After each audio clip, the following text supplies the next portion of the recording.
update-kii la wada sugayay oo ahaa 2026 oo imaaday. Okay, meeshaas taariikhda 13 ku qoran. Okay, taariikh 13 oo bari ah kooda galabnimo game-ka update ayaa loo diri doonaa insha Allah. Taariikh 14 maalinta Khamiista ah waa la soo fasaxi doonaa haddana kooda galabnimo. laakiin aniga waxaan filayaa 5 or 4 meelahaas la soo deyn doonaa adiga waqti u qaadanaya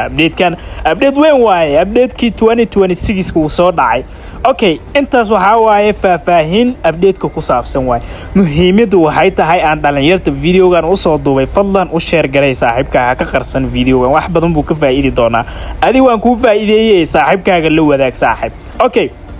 information-ka koo isaarna waxaan u bedelay inta badan information-ka ku ciyaarmaha ayaanta information-kana ku ciyaaray meeshan imaaw meesha kaamirada hadda aad taabtay taabo dhag halka ma soo saartay screenshot ka qaado shaxdaada muuso fiican ay dhigeyso shaxdaada screenshot halkaas ma ka qaadatay haddana isoo raac setting-ka imaaw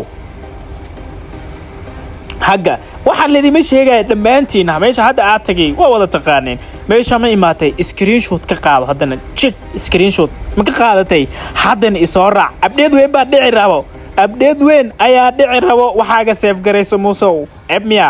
Okay, meesha coiniska imaaw meesha coiniska ma imaatay halkaas meesha ku calaamadeynayo taabo ma taabatay wax yar uu is wareejinaya fadlan page-ka 40k oo dabaaldegi rabaa iso follow garay 40 kun ee ugu tuura inta update-ka bari iyo bari dambe inta aan sugeyno. Okay, meeshaan u jeedin screenshot ka qaad waa coiniska ugu dambe aad iibsatay waaye halkan imaaw screenshot chaksi ma ka qaadatay soo bax haddana ka soo bax soo raac my team imaaw sorry waa bubsi video meesha my team ay ku qoran tahay my team lidima sheegay muuso meesha adoo joog halkaas screenshot waa ugu qaadi kartaa hadaa rabtid ama hadaa rabtid saaka dhigo sida kale fiiri sida hadda ka dhigay saaka dhigo screenshot ka qaad qaybtan haddana qaybtan ku xigta screenshot ka qaad haddana qaybtan kale screen ka qaad adi muhiimadu waa qaybta hore laakiin waxaaga dhan muuso waxaaga save garayso maaha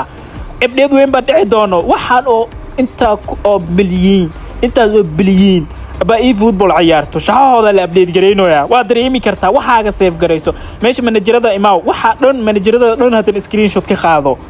hadhow hadii lacala wax dhacaan inkiis process u mari kartaa oo shaqadaada ku soo celin karto. Okay, marka waxa oo dhan screenshot ka wada qaad macal may waxaan fanaanadaha waxaan muhiim ah laakiin inta hadda ku sheegay wili wax kala sii jiri doono wixii kala hadana dib waa soo xasuusan doona oo waa soo fiirin doona maxaa la dhigi jiray waa idin soo dhigi doona video kale mujadin waxaas oo dhan screenshot ka wada qaata. Okay, saaxiibayaal account cusub TikTok cusub oo 3,000 iyo hogo maraya meeshan soo dhigi doona follow garay meesha live gamer ka soo gali doona kan live gamer ku iga xiran yahay kaasa u furan kaasaan ka soo galay Sharaf Karaam.